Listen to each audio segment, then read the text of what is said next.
Olá, pessoal. Hoje nós vamos continuar com o curso de Cálculo 1. Vamos continuar falando sobre as integrais. Hoje a gente vai falar sobre uma propriedade que é muito importante, que simplifica um monte de exercícios, que seriam exercícios em que a gente teria que fazer contas mirabolantes, enormes, mas que se a gente perceber que essas propriedades que a gente vai ver na aula de hoje, que elas se aplicam, a conta já pode sair bem mais fácil, tá certo? Então, antes de começar, a gente vai precisar fazer aqui uma pequena revisão. Não sei se vocês já estudaram isso ou se vocês já estudaram, mas não lembram mais. A gente vai falar sobre funções pares e ímpares. Beleza? Funções pares e ímpares. Porque a propriedade que a gente vai ver na aula de hoje, ela depende da função ser par ou ser ímpar. Então, a primeira coisa que a gente tem que fazer é lembrar o que são funções desse tipo, tá certo? Então, funções desse tipo, pares ou ímpares, são funções simétricas. A gente vai ver como que essa simetria ela acontece daqui a pouco, quando a gente olhar para os gráficos de uma função que seja par ou ímpar, tá bom? Então, antes, vamos começar com as definições. Quando é que eu digo que uma função f é uma função par? F de x é uma função par se, quando a gente substituir o x por menos x, certo? O resultado que a gente obtiver for o mesmo, certo? Da mesma maneira, quando é que eu vou dizer que f de x é uma função ímpar? Então, eu vou dizer que f de x é ímpar se, na hora que a gente substituir o x por menos x, o resultado não vai permanecer igual, mas ele não vai ficar aleatório. O que vai acontecer com o meu resultado é que ele vai também mudar de sinal, certo? Então, f é par se f de menos x for igual a f de x, ou seja, mudar o sinal do argumento da função, da variável da função, não interfere no resultado. Por outro lado, f de x é ímpar se, quando eu mudar o sinal do argumento, quando eu mudar o sinal da minha variável, não é que o resultado muda simplesmente, é que o sinal do resultado muda, beleza? Se f de x ele era 10, f de menos x vai dar menos 10. É isso que vai acontecer aqui, beleza? Então, vamos ver alguns exemplos de funções que são pares e funções que são ímpares. O exemplo mais elementar de uma função que é par é uma função que seja polinomial, tá certo? Como, por exemplo, f de x igual a x elevado a 2. Essa função, ela é uma função par ou ela é uma função ímpar? O que é que eu tenho que ver para dizer se ela é par ou se ela é ímpar? Eu tenho que substituir o x por menos x. Então, eu vou olhar aqui para f de menos x, tá certo? F de menos x, e vou ver o que é que vai acontecer. Então, a gente teria menos x elevado a 2, não é isso? Se f de x é x elevado a 2, então f de 1 é 1 elevado a 2, f de 10 é 10 elevado a 2, f de 50 é 50 elevado a 2 e assim por diante. Então, é o valor que tiver aqui dentro dos parênteses elevado a 2. No nosso caso, ficou menos x elevado a 2. O menos aqui na frente, se eu elevo ele ao quadrado, ele vai desaparecer, né? Vai virar 1. Menos com menos fica mais. E restou apenas quem? O x elevado a 2. Mas quem é que é x elevado a 2? X elevado a 2 é f de x. Ou seja, mudar o sinal da variável não interferir no resultado da função. Então, f de x é uma função quê? Essa f de x aqui é uma função par, certo? Se eu olhar isso de uma forma mais numérica, o que é que a gente vê? A gente vê que f de menos 2 seria quanto? F de menos 2 seria menos 2 elevado a 2 seria 4. E f de 2 também é o mesmo valor, certo? F de menos 5 é quem? F de menos 5 é 25. E quem é que é f de mais 5? Também é 25. Se eu mudo o sinal da variável, o resultado permanece o mesmo, certo? Quem é que seria agora uma função ímpar, por exemplo? Eu poderia colocar f de x igual a x elevado a 3, por exemplo. Essa aqui vai ser ímpar. Por que essa aqui vai ser ímpar? Porque se eu fizer f de menos x, espera aí que eu errei aqui. Se eu fizer f de menos x, o que é que eu obtenho? Eu vou ter menos x elevado a 3, certo? Então, agora eu vou ter o menos elevado ao cubo, ou seja, é menos 1 vezes menos 1 vezes menos 1. Dá menos 1, ou seja, é um sinal de menos aqui na frente. Vezes quem? Vezes o x elevado ao cubo. Bem, x elevado ao cubo é f de x. Então, o que é que ficou? Ficou menos f de x. Quando eu mudei o sinal da variável, eu mudei o sinal do resultado, certo? Antes ele dava f de x, agora ele dá menos f de x, certo? Em módulo continua a mesma coisa, tá certo? Mas o sinal mudou, beleza? Então, essa aqui é uma função ímpar. Se eu testo com valores numéricos, aí o que é que vai dar? Por exemplo, f de menos 1 elevado a 3 dá menos 1, enquanto f de 1 dá mais 1. Então, eu mudei o sinal do resultado, tá? Só o sinal, não mudei mais nada, tá? Se der, por exemplo, em um der mais 5 e no outro der menos 10, não é ímpar, porque eu não mudei só o sinal aí, eu também mudei o valor absoluto do número. Então, teria que ser em um dá 10, no outro dá menos 10. Em um dá 20, no outro dá menos 20. E isso valer para qualquer valor, tá bom? Não é só para um valor específico, não. Para qualquer valor que eu escolher para o x, isso aí vai dar certo. Se eu mudar o sinal, vai mudar o sinal do resultado, certo também.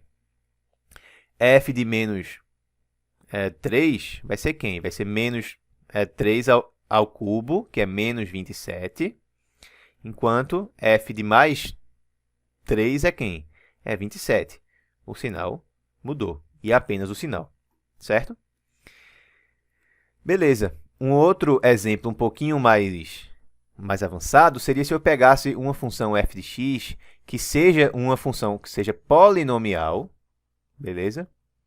Mas todos os expoentes que aparecem são pares, certo? Então, só com expoentes pares. Por que isso? Porque aí, em todos eles, certo? Cada um dos nossos pedacinhos vai ser uma função par.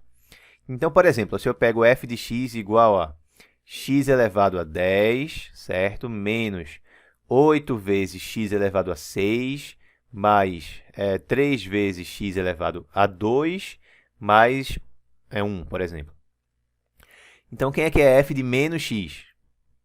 f de menos x vai ser quem? Vai ser menos x elevado a 10, tá certo? Menos 8 vezes menos x elevado a 6, mais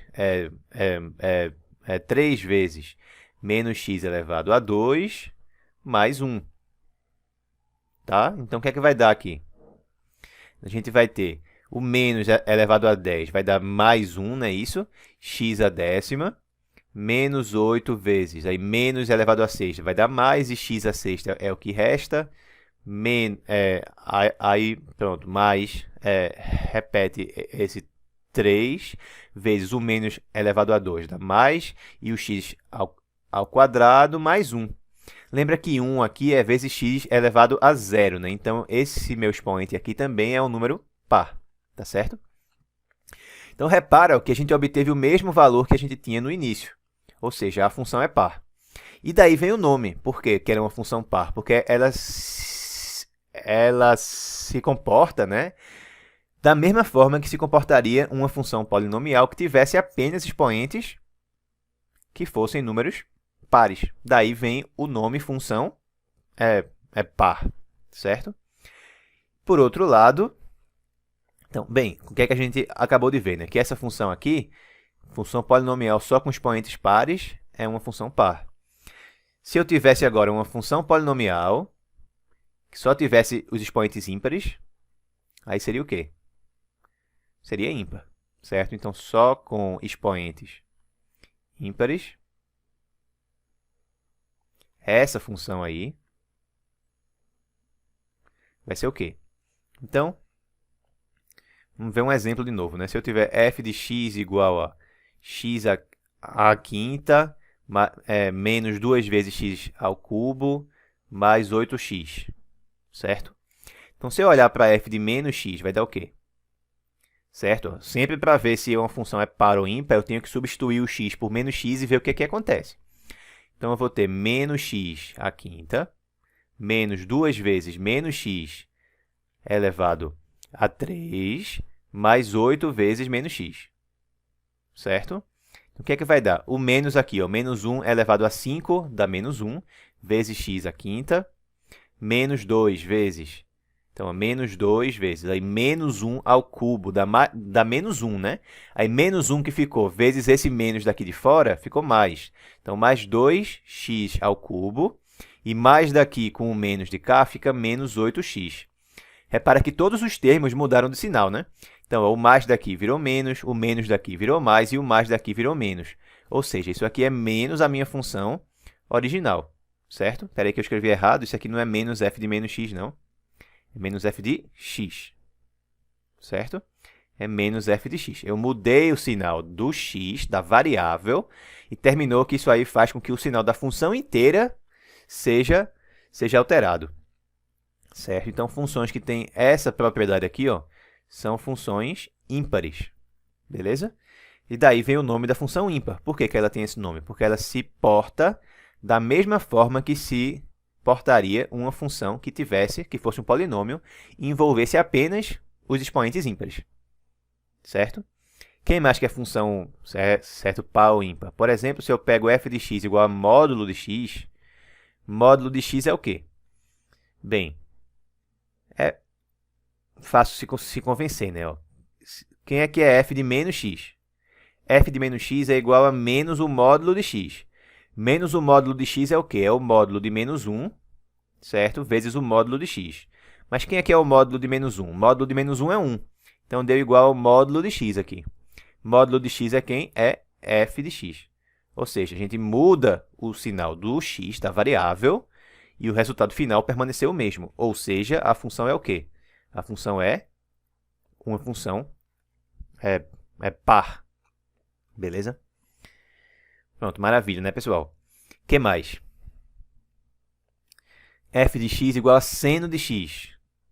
E também, né, analogamente, o cosseno de x. O que é que a gente poderia falar sobre essas duas funções aí? Então, vamos pegar f de x igual a seno de x e g de x igual ao cosseno de x. Será que alguma delas é par? Será que alguma delas é ímpar? Vamos ver. Tá? Então, para a gente justificar isso, vamos dar uma olhadinha lá no que a gente chama, né, circunferência trigonométrica. O que é a circunferência trigonométrica? É um círculo, que aqui também está um pouquinho mal feito, né? Mas dá para entender. Que ele tem centro na origem e tem raio igual a 1. Certo? Centro na origem e raio 1. Então, aqui é o eixo x, aqui é o eixo y, certo? E aqui é a origem. Beleza? E aqui o raio é 1, tá? Então, aqui seria menos 1, por exemplo. Se eu olho, por exemplo, para esse ângulo aqui, ó, digamos que esse ângulo mede x, tá? E se eu olho para um ângulo que mede menos x, aí menos x seria o quê? Seria esse ângulo aqui de baixo. É x, sendo que no sentido oposto. Beleza? Então, o que é que eu posso afirmar? Quem é que seria o cosseno de x? Lembra que na circunferência trigonométrica, quem tem a ver com o cosseno é o eixo x, tá?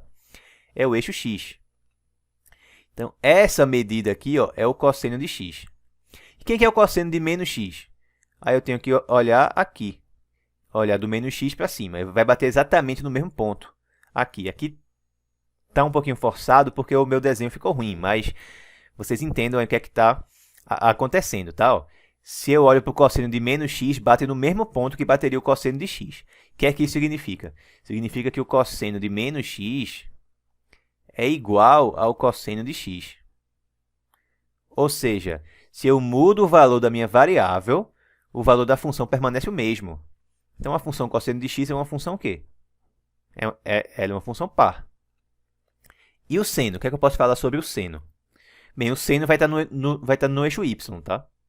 Então, eu tenho que rebater aqui no eixo y. O seno de x é essa medida verde aqui no eixo y. E quem que é o seno de menos x? Aí eu tenho que rebater aqui embaixo no eixo y. Tá? Então, esse aqui é o seno de menos x, certo? E esse aqui em cima é o seno de x. Qual a relação entre esses dois? Bem, o seno de x é igual também a isso aqui, né? Porque esse essa minha figura aqui é um retângulo. Da mesma forma, o seno de menos x também é igual a isso aqui. E esses dois triângulos que aparecem aí são triângulos congruentes. Por que são triângulos congruentes? Porque eles têm esse ângulo aqui que ele está em comum, que é um ângulo reto, certo? Esse ângulo aqui de baixo também é de 90 graus. Eles têm a hipotenusa comum, porque a hipotenusa mede o raio do círculo, né? Que é 1, certo? Aqui é 1, aqui é 1. E mais, esse ângulo aqui, a medida dele é igual à medida desse ângulo aqui. Os dois ângulos medem x. Eu digo que um deles mede menos x por uma questão só de orientação, mas em geometria não existe ângulo negativo, né? Aqui é só por uma questão de orientação. Se eu estou andando no sentido horário, que aí ficou o ângulo negativo, que eu andei no sentido horário aqui, ou se eu andei no sentido anti-horário, que aí ficou com o ângulo positivo. Mas em geometria mesmo, o ângulo é sempre positivo, tá? Beleza? Nesse caso aqui, ó, em que eu estou considerando o ângulo e alguma orientação, certo? Para esse ângulo, aí faz sentido olhar com o sinal. Mas em geometria mesmo, se eu pego tipo esse meu triângulo aí, todos os ângulos são valores positivos. Tá? Então, esse ângulo aqui embaixo, ele tem a mesma medida desse aqui. Esse outro ângulo aqui, ó, de 90 graus, ele existe nos dois. E as hipotenusas têm a mesma medida. Então, são triângulos que são congruentes. Portanto, esse lado aqui também é igual a esse lado de cá. São lados congruentes também. Tá? Então, ó, o seno de x tem a mesma medida do que o seno de menos x. Mas aqui eu estou olhando as coisas com sinal, porque tem uma orientação envolvida. Então, quem está para cima é positivo. Quem está para baixo é negativo. Então, o seno de menos x aqui, certo? Ele tem a mesma medida, a parte positiva, né? Do que o seno de x, mas ele está para o outro lado. Ele está indo lá para baixo, enquanto o outro foi lá para cima. Então, isso aqui eu tenho que mudar o sinal, tá? Porque um está para cima e o outro está para baixo. Então, o seno de menos x é menos o seno de x. Eu mudei o sinal da minha variável e o sinal da função ele foi invertido. Portanto, o seno de x é uma função ímpar. Beleza? Isso aí é muito importante, certo, pessoal?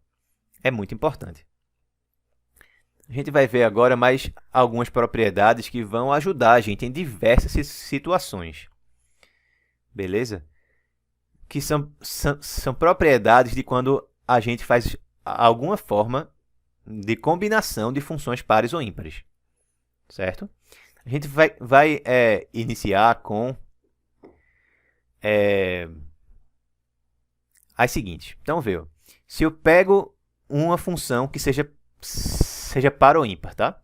Então, ó, digamos que f de x é par, certo? E aí, se eu olho para g de x igual a alguma constante vezes f de x, essa função é o quê? Ela também é par. Certo? C aqui, ele é o quê? C aqui é uma constante, certo? Bem, por que isso é verdade? Vamos dar uma justificativa rápida aqui para essa propriedade. Se eu faço g de menos x, vai dar o quê? Vai dar a minha constante vezes f de menos x. Mas quem é que é f de menos x? Já que a função ela é uma função par, né? F de menos x é igual a f de x. Portanto, ficou c vezes f de x, que é a própria função g de x. Certo? Mudei o sinal da variável e o valor da função permaneceu o mesmo. Então, a função g ela é o quê? Ela é uma função par, tá? Outra propriedade, se eu pego uma função f de x que seja ímpar, beleza? F de x é ímpar, e eu pego agora g de x igual a uma constante vezes f de x. Então, essa aqui ela é o quê? Ela é ímpar também, tá? Multiplicar por alguma constante não altera se é par ou se é ímpar. Então, c aqui de novo é o quê? C é uma constante. Como que eu justifico isso? Exatamente da mesma forma que a gente justificou aqui embaixo. A gente olha para g de menos x. Quem é que é g de menos x? Vai ser a constante vezes f de menos x. Sendo que f é ímpar. Então, quem é que é f de menos x? Aqui, ó. F de menos x é igual a menos f de x. Então, eu vou ter c que multiplica menos f de x. O que é que deu, então? Deu menos c f de x, certo? O menos daqui a gente jogou aqui para frente. Só que c f de x é quem? É g de x. Então, deu menos g de x. Mudei o sinal da variável, o sinal do resultado mudou. Então, certo? G aqui, no caso, é ímpar. Multiplicar uma função que seja par por uma constante faz com que ela permaneça par. Multiplicar uma função por uma constante e a função original é ímpar, a função resultante também é ímpar. Tá certo? O que mais? Soma de funções pares. Aí é o quê? Soma de funções pares é par, tá bom? Então, vamos ver. Se eu tenho f de x, se eu tenho, sei lá, f1 e f2 de x são pares, certo? E aí eu olho para g de x, que é a soma das duas, f1 de x mais f2 de x. Aí g de x é o quê? No caso, g de menos x vai ser quem? Vai ser f1 de menos x mais f2 de menos x. Beleza? Maravilha. Então, f1 de menos x é o quê? f1 de x. Por quê? Porque f1 é uma função par. f2 de menos x é o quê?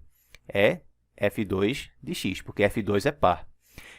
Então, g de menos x é f1 mais f2, ou seja, é g de x. Certo? Soma de pares é o quê? É uma função par. A gente basicamente usou isso quando a gente olhou para esse exemplo aqui. Ó. A gente está somando várias funções pares. Essa função aqui sozinha é par, essa aqui sozinha é par, essa é par, essa é par. Tá? Então, soma de pares é par. Da mesma forma, soma de ímpares é ímpar. Essa eu não vou fazer, vou deixar como exercício para vocês, tá? Então, soma de ímpares é ímpar. Isso aí a gente também já basicamente usou. Soma de ímpares é ímpar. A gente basicamente usou isso nesse exemplo daqui, ó. Nesse exemplo daqui. Essa é uma função ímpar, essa é uma função ímpar, essa é uma função ímpar. Se eu somo todas elas, dá uma função ímpar. Então, isso aqui fica como exercício, tá? Fica para vocês verem. Agora, tem uma observação aqui, ó, que é o seguinte. Se eu somo uma par com uma ímpar, pode não acontecer nada. Então, imagina que eu pegue f de x aqui, ó, que seja a função x elevado a 2, que a gente sabe que é par, certo? E some com a função x elevado a 3, que a gente sabe que é ímpar. Então, vamos supor aqui, ó, quem é que seria f de menos 1? F de menos 1 é quem? F de menos 1 vai ser menos 1 elevado a 2, que é 1, certo? Mais menos 1 elevado a 3, que é menos 1. Então, f de menos 1 deu 0, certo? E quem que é f de mais 1? F de mais 1 dá 1 elevado a 2, que é 1, mais 1 elevado a 3, que é 1 também, ou seja, deu 2. Opa, se fosse par, os dois resultados aqui tinham que ser iguais. Se fosse ímpar, então um teria que ser 2 e o outro teria que ser menos 2, por exemplo. Não foi o que aconteceu aqui, né? Então, nesse caso, a função não é nem par nem ímpar. Certo? Nem par nem ímpar. Então, se eu somo ímpar com par, em geral, não acontece nada, certo? Então, ó, par mais ímpar, em geral, não acontece nada. Não é nem par nem ímpar, certo? Cuidado com isso aí. Só vale se eu somar duas iguais, duas pares, ou se eu somar duas ímpares. Ou, certo, qualquer quantidade, né? Vê que aqui eu somei 4 funções pares, permaneceu como uma função par. Aqui eu somei 3 funções ímpares, continuou como uma função ímpar. Soma de qualquer quantidade de pares dá par. Soma de qualquer quantidade de ímpares ainda é ímpar. Mas se eu somar um par com alguma ímpar, aí não dá nem par nem ímpar. Tá certo? Vamos seguir aqui com mais propriedades. Então, vê, ó. Vamos pegar agora a próxima, que seria qual seria a propriedade número 5.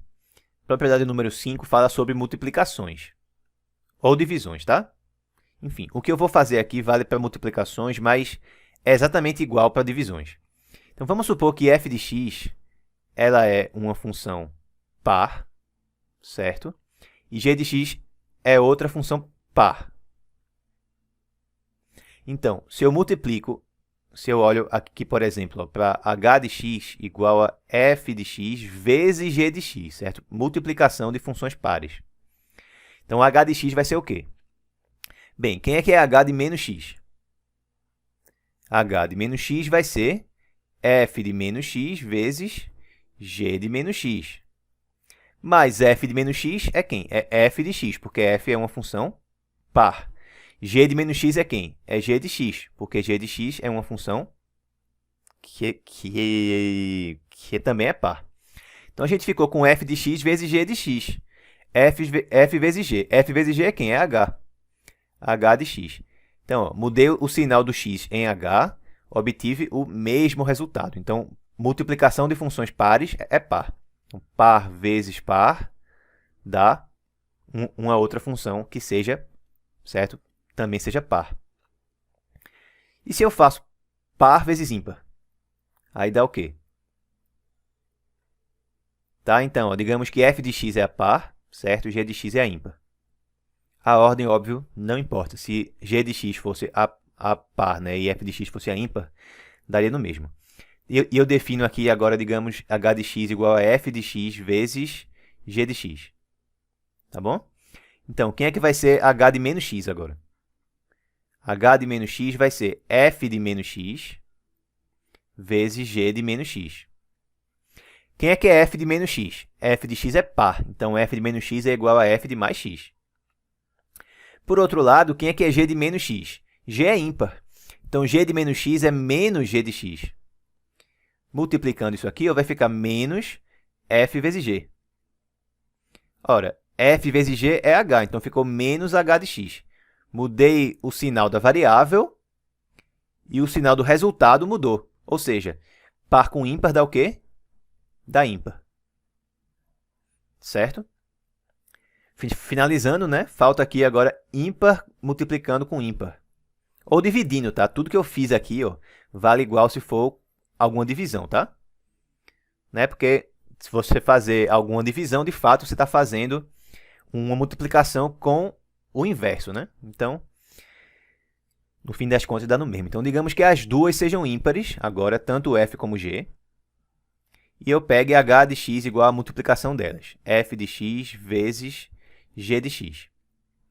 Então, quem é que é h de menos x? Já deve estar dando para entender o que é que vai acontecer, né? O h de menos x vai ser o quê? Vai ser f de menos x vezes g de menos x. Bem, f e g são ímpares, então quando eu mudo o sinal do x, mudo o sinal do resultado. Vai dar menos f de x, certo? Vezes menos g de x. Sendo que o que é que vai acontecer aqui? Eu tenho menos daqui com o menos de cá. Menos com menos dá mais. Então, no fim, ficou só f de x vezes g de x, ou seja, é a minha h de x do início. Tá bom? Então, se eu tenho duas ímpares, quando eu mudo o sinal do x, as duas mudam de sinal.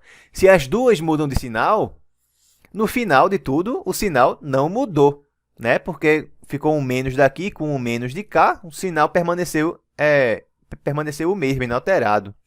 Então, ímpar com ímpar dá o quê? Dá uma função par, tá certo? Dá uma função par. Beleza, né?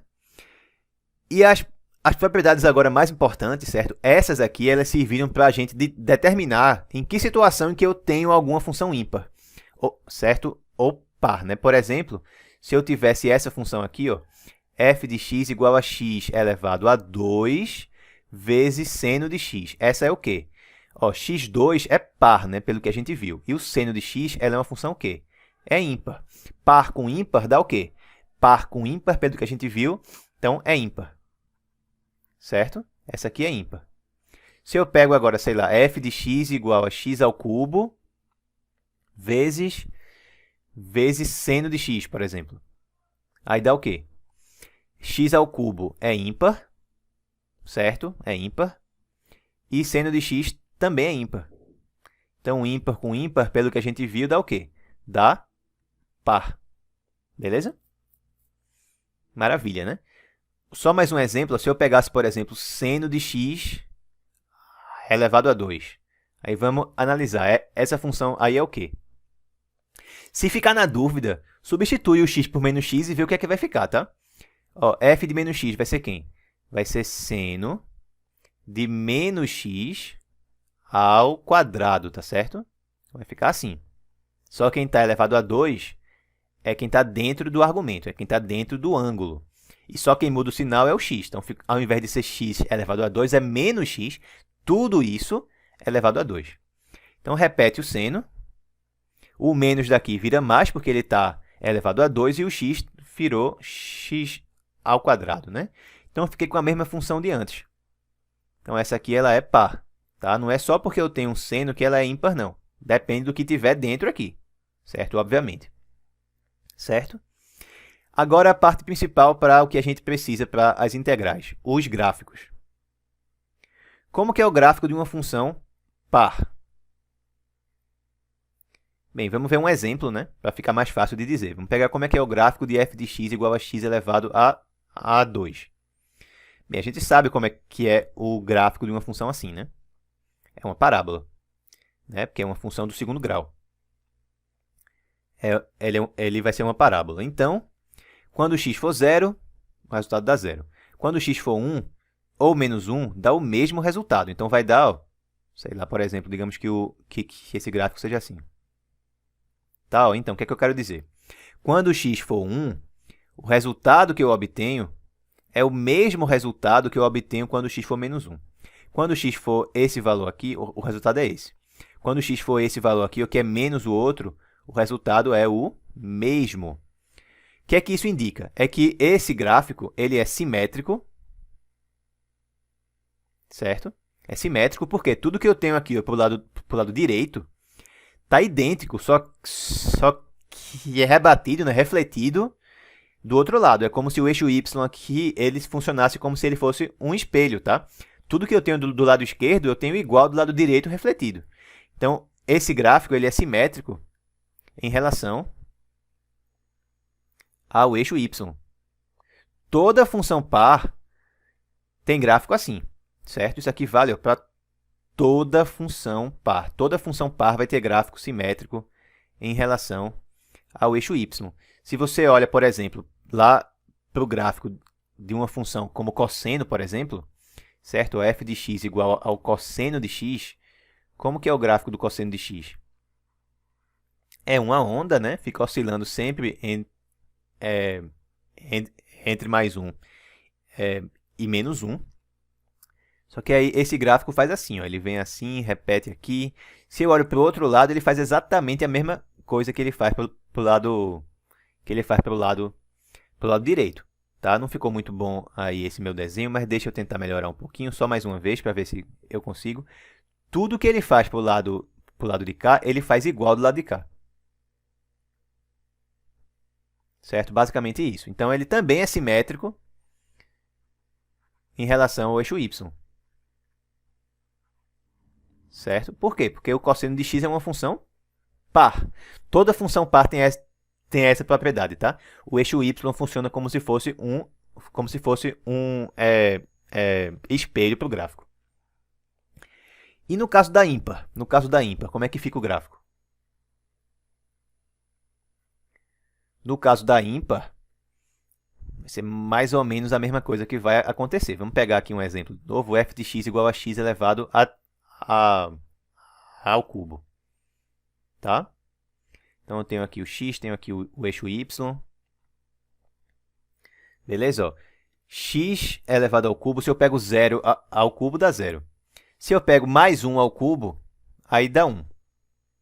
Se eu pego menos 1 ao cubo, aí vai dar menos 1. Ou seja, tudo que está do lado de cima aqui, ó, do outro lado está do lado de baixo. Se eu pego menos 2, dá menos 8.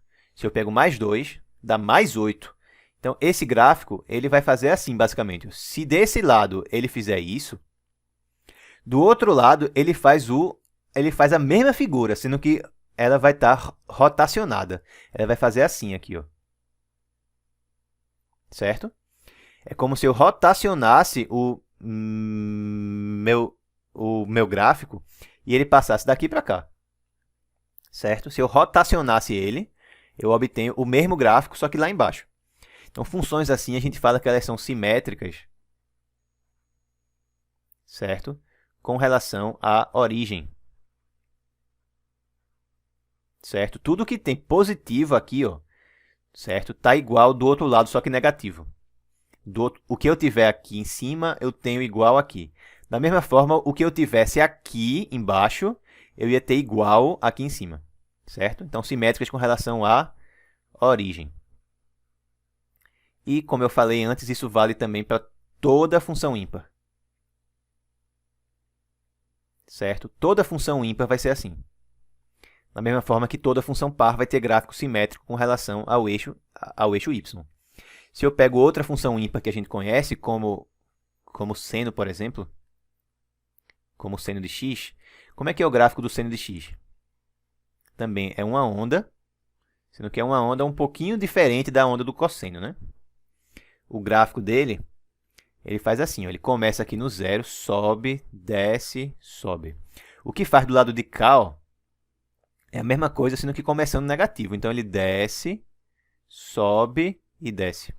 Então, ó, eu tenho a mesma coisa que eu tenho aqui embaixo. Essa parte aqui que veio negativa aqui, ela está lá do outro lado, do lado de cima. Então, se eu pego esse gráfico aqui e aí eu tipo, rotaciono ele assim, certo? Eu giro ele. Se você trava a tela do seu celular e gira ela 180 graus, a forma do gráfico fica exatamente a mesma. Seu celular ou seu computador. Se você olhar para o seu computador, ele agora de cabeça para baixo, a forma do gráfico que você vai ver aqui vai ser exatamente a mesma, porque a gente só fez uma rotação, tá bom? Então, funções que têm essa propriedade são simétricas em relação à origem, certo? Simetria, simétrica, certo? Com relação à origem. E é por causa disso que a gente usa isso no cálculo de integrais definidas, certo? Por exemplo, vamos começar com o caso que ele é mais útil, tá? Então, como é que eu posso fazer aqui, ó, as integrais definidas de funções pares e ímpares? Então, vamos olhar para as integrais definidas. Vamos começar com o caso que é mais útil. Agora, detalhe, tá? Não é qualquer integral que eu vou poder usar essas minhas propriedades, não, que eu vou enunciar aqui agora, não, tá? O intervalo de integração tem que ser simétrico, certo? Intervalo de integração simétrico com relação à origem, certo? Então, ele tem que ir, por exemplo, de menos a até a, beleza? Então, L é simétrico com respeito à origem. Em outras palavras, eu estou dizendo que o ponto médio do intervalo de integração é a origem, tá? Então, o meu intervalo ele é de menos a até a, certo? Não pode ser tipo de menos 10 a 20, aí não serve. Tem que ser de menos 10 a 10, de menos 5 a 5, certo? De menos 1 a 1, de menos 20 a 20. Beleza? Então, vamos começar aqui com um caso mais útil, como eu tinha falado, que é o caso de uma função ímpar. Certo? Então, digamos que f de x é ímpar, e eu tenho a minha integral, vai de menos a até a, em um intervalo que seja simétrico em relação à origem, de f de x dx. Certo? Então, vamos dar uma olhadinha como é que seria o gráfico de uma função assim. Certo? Então, digamos que aqui é o a, aqui é menos a. Eu posso desenhar esse gráfico da forma que eu quiser nesse pedaço aqui, ó. Aqui, por exemplo, digamos que esse gráfico faz assim. Certo? Do lado de cá tem que ser a mesma coisa, sendo que negativa. Ficou muito feio. Deixa eu melhorar isso aqui para ficar mais fácil de desenhar. Tá, ó, então, digamos que a minha função ela é assim, por exemplo.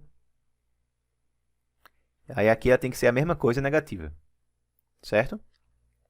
Então, na parte em que a minha função ela é maior que zero, a integral corresponde à área, né? Então, de 0 até a, isso aqui é essa área.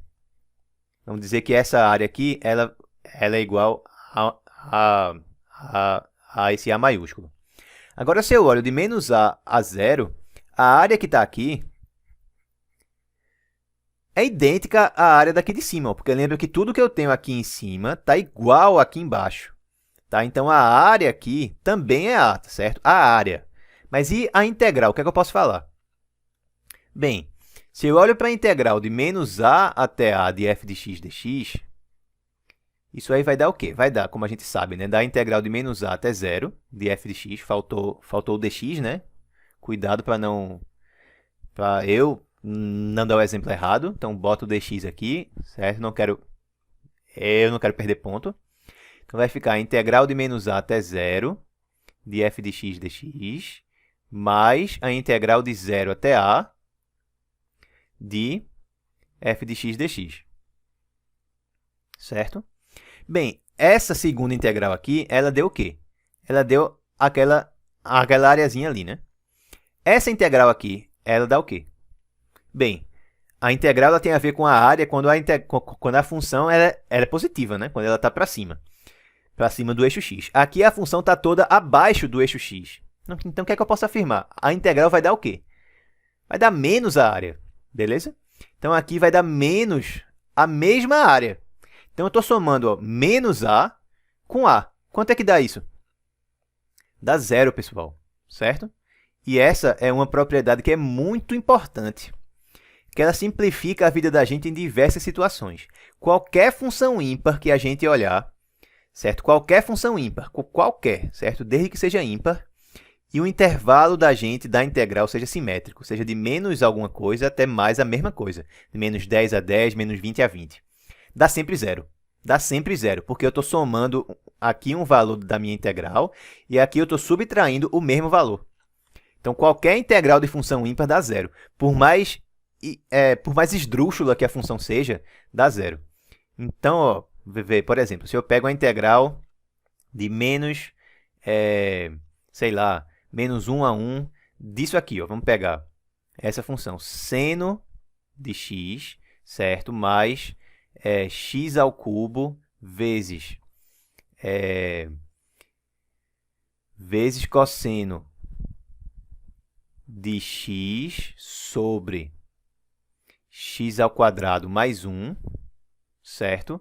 Mais 2 vezes tangente de x. Quanto que dá essa integral? Bem, a gente tem essa soma, né? Se eu quiser que dê zero direto, eu tenho que provar que o que eu estou aqui na minha integral, que esse meu integrando é ímpar. Bem, esse seno aqui é ímpar, né? Isso aí a gente já sabe, a gente já viu. Já direto. Pronto, tangente de x é o quê? É par ou é ímpar? Ó, tangente de x é seno de x sobre cosseno de x, né? Então, o seno é ímpar e o cosseno é par. Quando eu multiplico, certo? Ou se eu divido, né? Eu falei que funcionava do mesmo jeito. Multiplico um par com uma ímpar, dá o quê? Dá uma ímpar, como a gente viu ainda agora. Então, a tangente de x também é ímpar.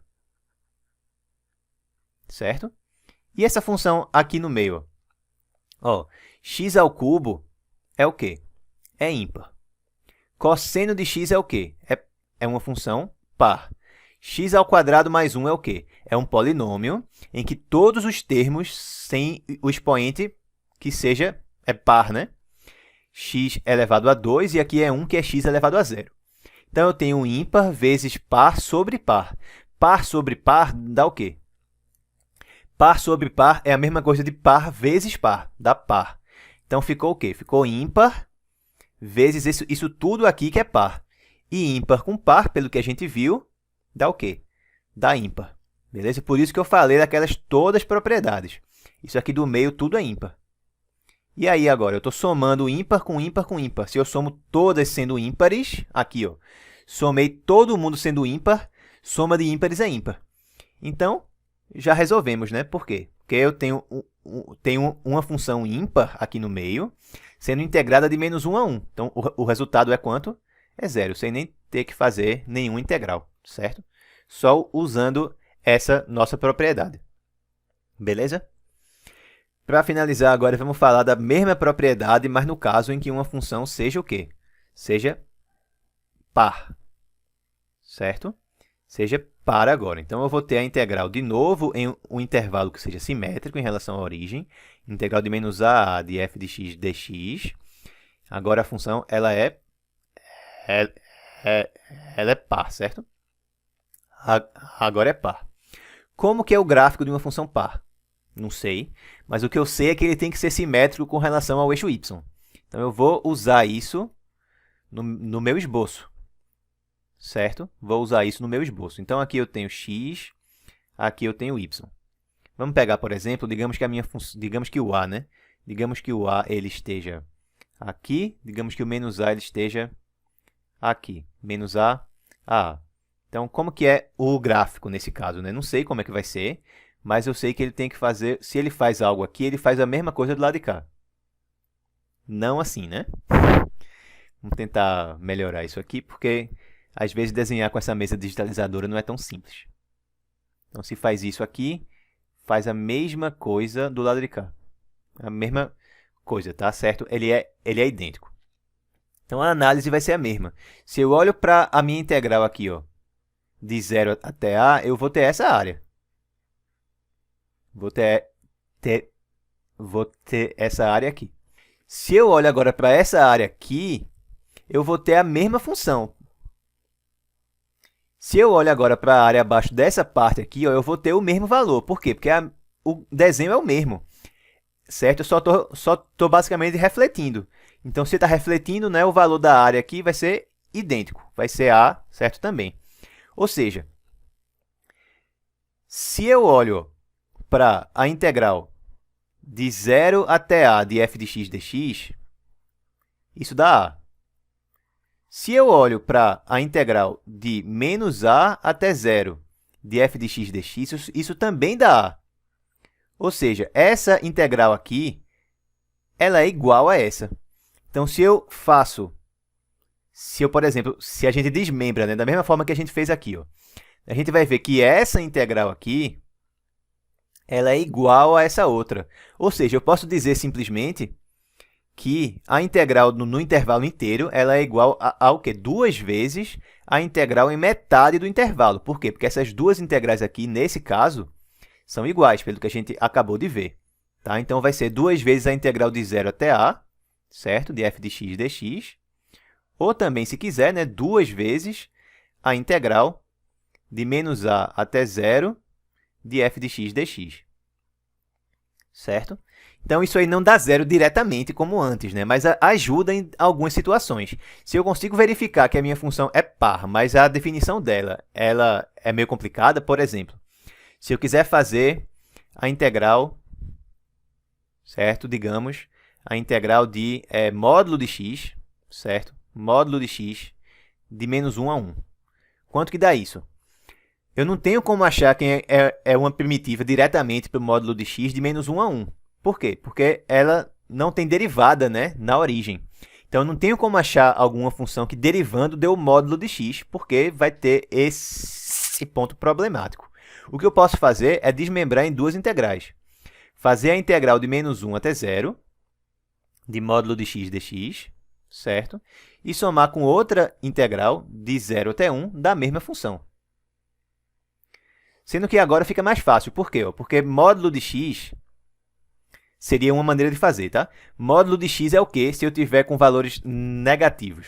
Lembra o que é o módulo de x, né? Módulo de x é igual a x, se x for maior ou igual a 0, e é menos x se x for menor que 0. Então, para x, ó, menor que 0, né? De menos 1 a 0, então isso aqui é o quê? É menos x. Por outro lado, de 0 a 1, o módulo de x é quem? São valores maiores ou iguais a 0, isso aqui é x. Então, a gente poderia fazer essa integral dessa forma. A gente fazia a integral de menos 1 a 0 de menos x, certo? Dx, e somava com a integral de 0 até 1 de x dx. Essa é uma forma. Outra forma, a gente pode verificar logo que essa função aqui, ó, módulo de x, como a gente comentou, ela é uma função par. Se é par, para calcular essa integral, basta olhar em metade do intervalo. Se eu integro de menos 1 a 1 o módulo de x, isso aí vai dar 2 vezes a integral em metade do intervalo, de 0 a 1, por exemplo, certo? Do módulo de x dx. Mas de 0 a 1, o módulo de x é igual a x, como a gente sabe, né? Então, é só fazer essa integral aqui e multiplicar ela por 2, certo? Por quê? Porque a função é par e eu estou em um intervalo que vai de menos a a. Ele é simétrico em relação à origem. Então, isso aqui vai dar 2 vezes x2 sobre 2, né? Que é uma primitiva para x, né? Se eu derivar isso aqui, dá x de volta. Calculado em 0 e em 1. O 2 cancela com 2, ficou 1 elevado a 2, que é 1, menos 0 elevado a 2, que é 0. Resultado é 1, que era esperado, né? Porque se eu tenho aqui o módulo de x, certo? O módulo de x de menos 1 a 1, quanto que é essa integral, né? A função ela é não negativa, então vai dar essa área aqui mais essa área de cá.